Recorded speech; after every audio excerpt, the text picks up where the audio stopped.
নমস্কার বন্ধুরা, পুষ্পতি রান্নাঘরে তোমাদের সবাইকে স্বাগত। তোমরা ভালো আছো বন্ধুরা? দেখো, আজ আমি চলে এসেছি রান্নাঘরে। উপোস বা কোনো বাড়তি করার যে একটা রেসিপি নিয়ে আমি চলে এসেছি। তার জন্য দেখো, এখানে একটা প্যাকেটে সাবু নিয়েছি, সাবুদানা।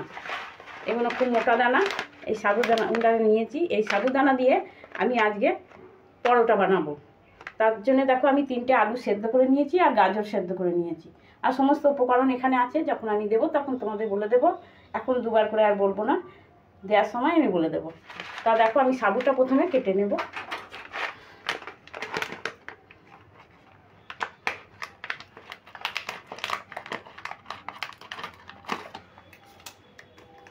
আর সাবুদানাগুলো আমি একটা বলে ভেজে নিচ্ছি। দেখো, দানাগুলো একদম মোটা মোটা দানা আর একদম ফ্রেশ।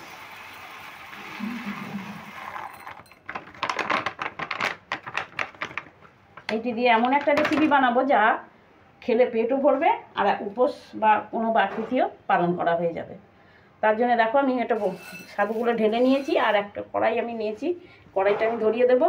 প্রথমে সাবুগুলো আমি একটু কড়াইতে নেড়ে নেব, একটু নেড়ে জাস্ট একটু গরম করে নেব। আমি গ্যাসটাকে ধরিয়ে দিলাম। এবার সাবুদানাগুলো কড়াইতে ঢেলে দেবো।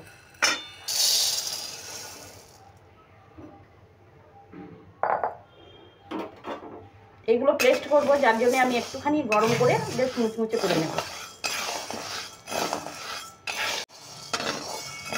দেখো, জাস্ট একটু গরম কড়াইতে একটু নেড়ে নিয়ে একটু মুচমুচে ভাব করে নিলাম।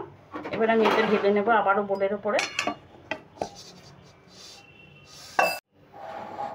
দেখো, বলে আমি ঢেলে নিয়েছি আর এটা একটু সামান্য ঠান্ডা করে নেব। ঠান্ডা করে আমি গুঁড়ো করে নেব, পেস্ট করে নেব। দেখো, সাবুদানাগুলো ঠান্ডা হয়ে গেছে। এবার আমি একটা পেস্ট করে নেব। পেস্টে আমি ঢেলে নিচ্ছি মিক্সারে। একবারে হবে না, এটা দুবারে করতে হবে।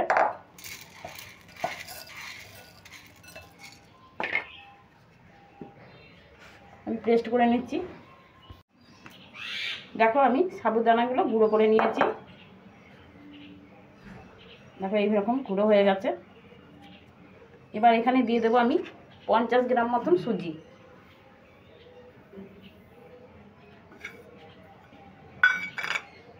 এবার এখানে আমি একটু নুন দিয়ে দেবো, পরিমাণ মতন যে নুনটা লাগবে সেটা আমি দিয়ে নিচ্ছি।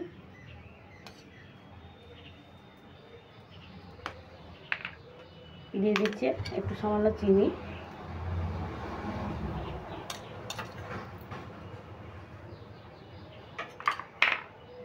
এবার এখানে দিয়ে দেবো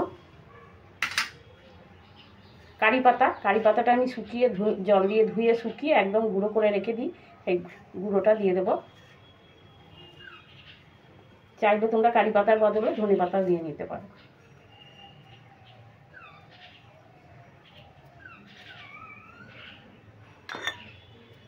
এবার এই উপকরণগুলো আমি ভালো করে মিশিয়ে নেব।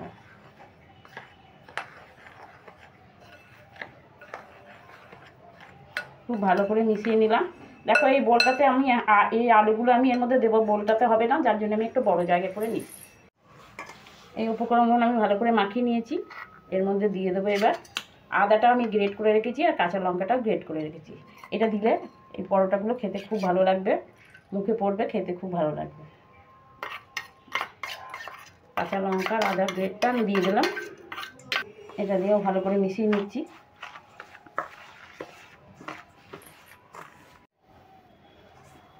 আদা আর কাঁচা লঙ্কাটা আমি ভালোভাবে মিশিয়ে নিয়েছি। এবার আমি এই আলুগুলো সেদ্ধ করে রেখেছিলাম, এই আলুগুলো আমি গ্রেট করে নেব। এটা হাতে মাখিয়ে নিলেও হয়, কিন্তু গ্রেট করলে একটু কোনো দলা ভাব থাকে না, যার জন্য আমি একটা গ্রেটারে করে গ্রেট করে নিচ্ছি।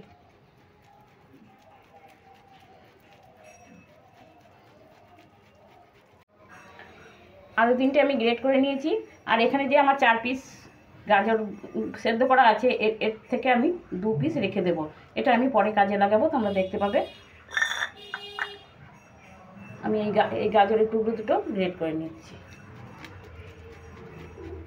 দেখো, গাজরটাও আমি গ্রেট করে নিয়েছি।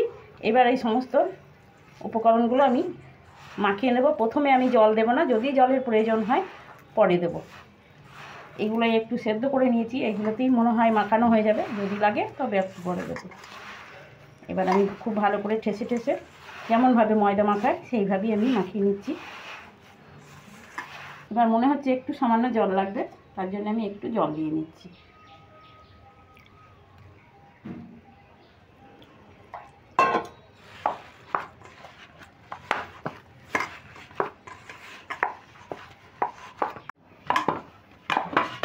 দেখো একদম ঠেসে ঠেসে মাখিয়ে নিয়েছি। এবার আমি একটু রিফাইন তেল দিয়ে এটাকে মাখিয়ে একটু রেস্টে রেখে দেবো।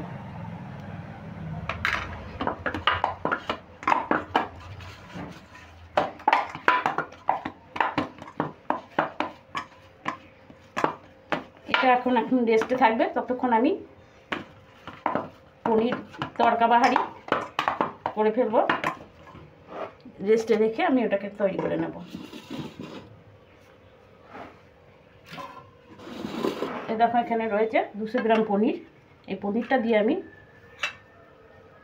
বাহি তড়কা পনির করব। তার জন্য দেখো গাজরগুলো যে আমি সেদ্ধ করে রেখেছিলাম, এগুলো আমি প্রথমে পিস পিস করে কেটে নিচ্ছি। এরকম গোল গোল চাক চাক করে কেটে নিচ্ছি। দেখো গাজরটা আমি এরকমভাবে পিস পিস করে কেটে নিয়েছি।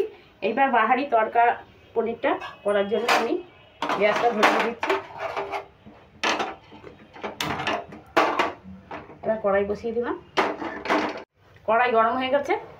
এই রান্নাটা আমি সাদা তেলেই করব, তার জন্য আমি এখানে তেল দিয়ে দিয়েছি 4 চামচ।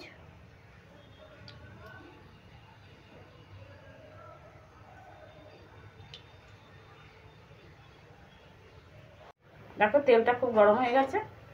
তেলটা আমি একটু কড়াইতে ছড়িয়ে নিচ্ছি। আর এই রান্নাটা খুব কম মশলা দিয়ে আমি রান্না করব।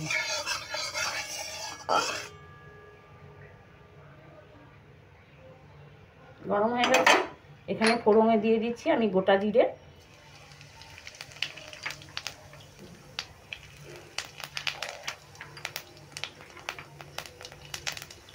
দিয়ে দিচ্ছি চিলি ফ্লেক্স,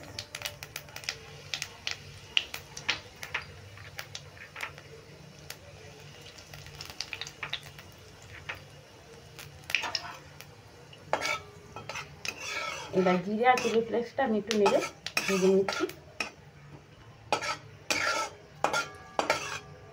এবার দিয়ে দেবো টমেটো, কেটে রাখা টমেটো। খুব ছোট্ট ছোট্ট করে একদম বীজগুলো ফেলে আমি কেটে নিয়েছি।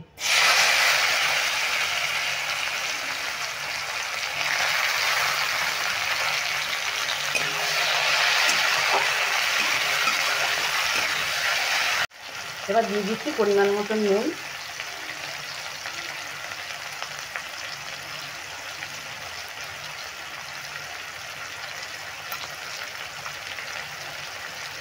নুনটা টমেটোর মধ্যে দিয়ে দিলে তাড়াতাড়ি মজে যাবে বা ভাজাও হয়ে যাবে তাড়াতাড়ি।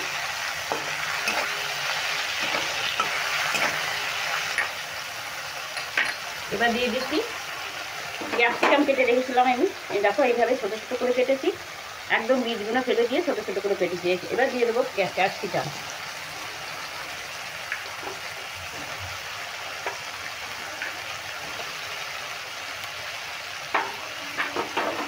টমেটোর সঙ্গে ক্যাপসিকামটাও ভালো করে নেড়ে ভেজে নেব।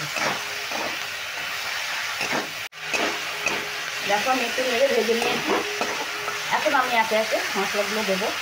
দেখো বেশি মশলা নয়, খুবই সামান্য মশলা। এখানে আমি দিয়ে দিচ্ছি জিরের গুঁড়ো 1 টেবিল চামচ, দিয়ে দিচ্ছি 1/2 টেবিল চামচ ধনের গুঁড়ো, 1 চামচ হলুদ গুঁড়ো,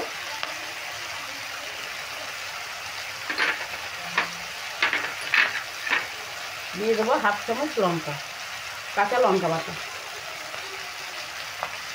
এটা খুব ঝাল ঝাল হবে না, একটু মিষ্টি মিষ্টি হবে, যার জন্য খুবই অল্প লঙ্কা বাটা দিলাম। আর দিয়ে দেবো আদা, 1/2 চামচ আদা বাটা। সব শেষে দিয়ে দিচ্ছি কাশ্মীরি লঙ্কার গুঁড়ো, এটা একটু কালারের জন্য দিলাম।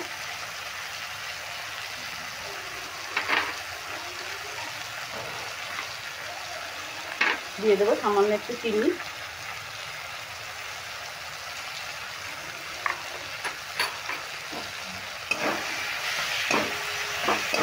এটা মিডিয়াম আছে মশলাটা দিয়ে দিচ্ছি, নেড়ে নিয়ে ভেজে বসিয়ে নিতে হবে। একটু সামান্য জল দিয়ে দিলাম।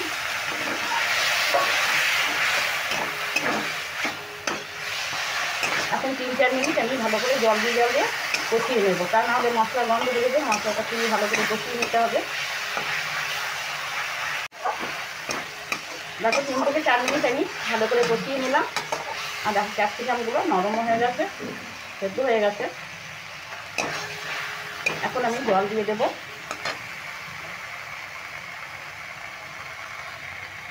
এটা একদম মাখো মাখো হবে।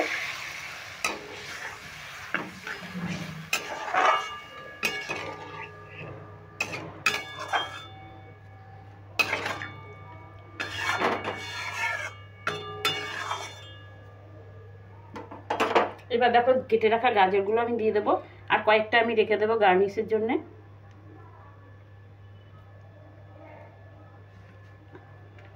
এইগুলো দিয়ে দিচ্ছি।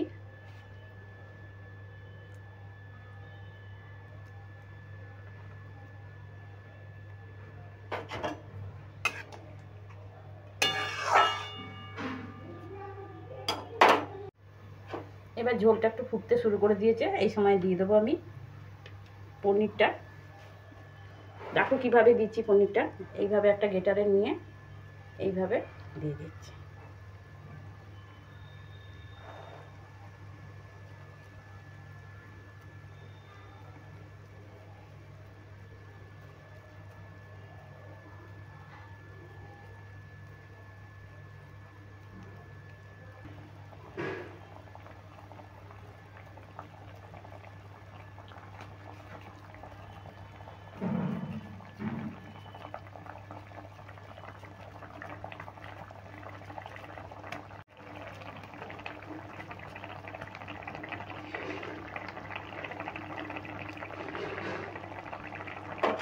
এখন আমি খুন্তি করে নেড়ে দেবো।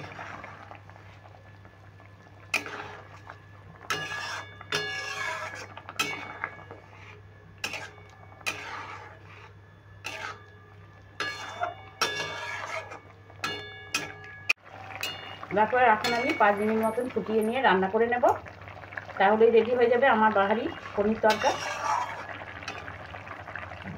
যেমন দেখতে বাহারি তেমন খেতেও কিন্তু খুব সুন্দর লাগবে বন্ধুরা। তোমরা একবার হলে বাড়িতে বানিয়ে খেয়ে দেখবে। 5 মিনিট আমি রান্না করে নিলাম, আর দেখো বাহারি তরকা পনিরটাও আমার একদম রেডি হয়ে গেছে। এবার আমি গ্যাসের ফ্লেমটা অফ করে দেবো।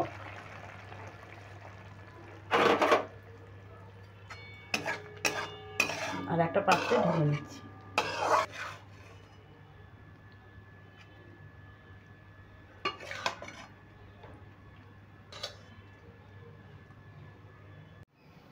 দেখো তরকা পনিরটা আমি ঢেলে নিয়েছি, এটা তো রেডি হয়ে গেছে। এবার এটা আমি সাইডে রেখে দিচ্ছি, ঢাকা দিয়ে রেখে দিলাম সাইডে। আর সাবুর যে ডোটা বানিয়েছিলাম, এবার আমি ঢাকাটা খুলে নিচ্ছি। দেখো কত সুন্দর হয়েছে। আবার আমি হাতে করে একটু মাখিয়ে নিচ্ছি। মাখানো হয়ে গেছে, এবার আমি পরোটা করার জন্য নেচি কেটে নিচ্ছি।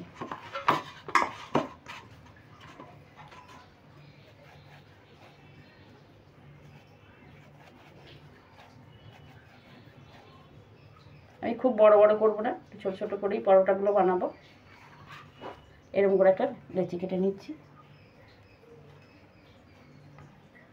লেচিগুলো কেটে একদম নই পাকিয়ে নিয়েছি।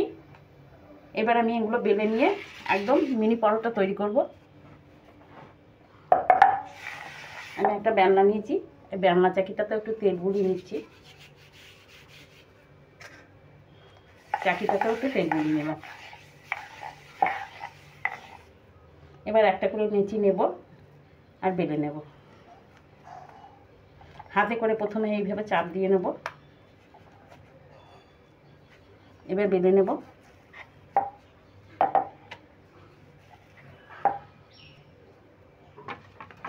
এবার দেখো আমি একটা বাটি নিয়েছি, এই বাটিটা মাপ করে কেটে নেবো, তাহলে সবগুলোই কিন্তু সমান হবে।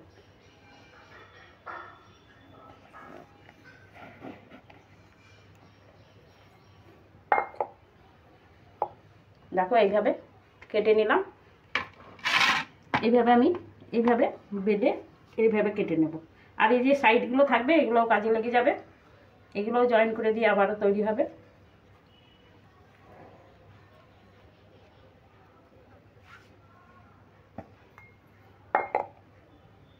সাইডগুলো এইভাবে রেখে দিচ্ছি, এগুলো সাইডে রেখে দিলাম, এগুলো দিয়ে করে নেবো। এইভাবে আমি সবগুলোই বেলে নেব। দেখো পরোটাগুলো আমি সব বেলে এইভাবে কেটে নিয়েছি। এবার আমি ভেজে নেব, তার জন্য আমি গ্যাস ধরিয়ে দেব।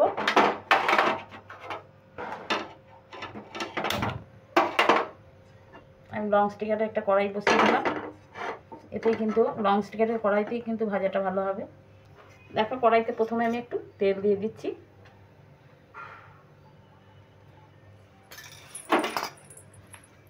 তেলটা একটু ছড়িয়ে নিচ্ছি।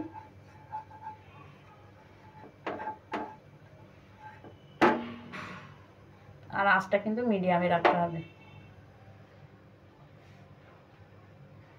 আমি একটা পরোটা দিয়ে দিচ্ছি,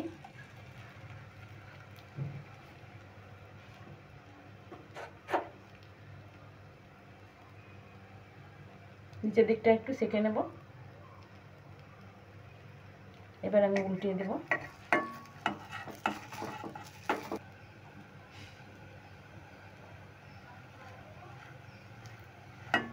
এবার উল্টিয়ে দিচ্ছি। তারপর এবার তেল দিয়ে দেবো, একটু নিচ দিয়ে চারিপাশ দিয়ে দিয়ে দেবো আর ওপরে দিয়ে দেবো।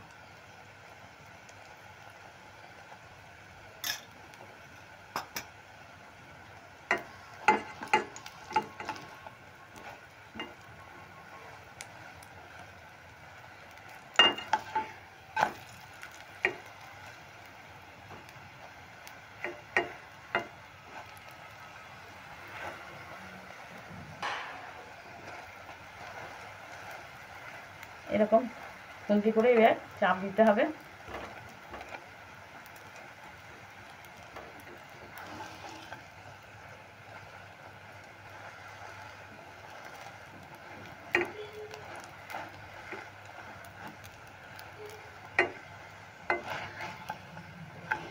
এই পরোটাগুলো এত নরম হয়, খেতে খুব ভালো লাগে।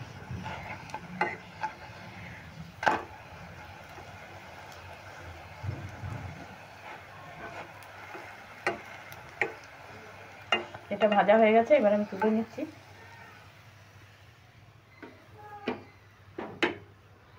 এবার দ্বিতীয়টা দিয়ে দেবো। দেখো কড়াইতে এখন তেল আছে, আমি আর এখন তেল দেবো না।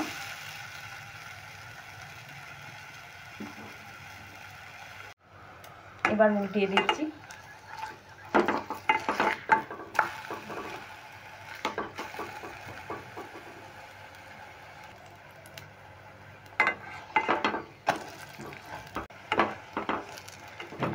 এইভাবে চাপ দিয়ে দিয়ে ফুলিয়ে নিয়ে, এগুলো খুব ফুলবে না, খুব বেশি ফুলবে না, কিন্তু খেতে খুব নরম হবে আর খুব টেস্টি হবে।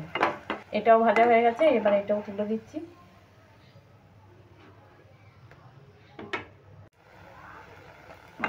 দেখো আমার একদম ভাজা শেষ হয়ে গেল। এবার এটা তুলে দিচ্ছি। দেখো দুটো রেসিপি কিন্তু আমার একদম চটজলদি হয়ে গেল। এইভাবে বাহারি পনির তরকাটার সঙ্গে এইরকম যদি সাবুর মিনি পরোটা করা হয় তাহলে কিন্তু খেতে খুবই ভালো লাগবে। আর দেখো পরোটাগুলো তো খুবই সফট হয়েছে, আর এইভাবে তোমরা করে খাবে। দেখো দারুণ দুর্দান্ত লাগবে খেতে। উপোসের দিন যদি এইভাবে করে খাওয়া হয় বাড়ি কিন্তু সকলেই ভালো পছন্দ করবে। এইভাবে করে খেলে পেটও ভরবে আর খাওয়াটাও কিন্তু খুব চমৎকার হবে। এবার তাহলে আসি, পরের দিন আবার অন্য কোনো নতুন রেসিপি নিয়ে চলে আসবো। তোমরা ভালো থেকো, সুস্থ থেকো।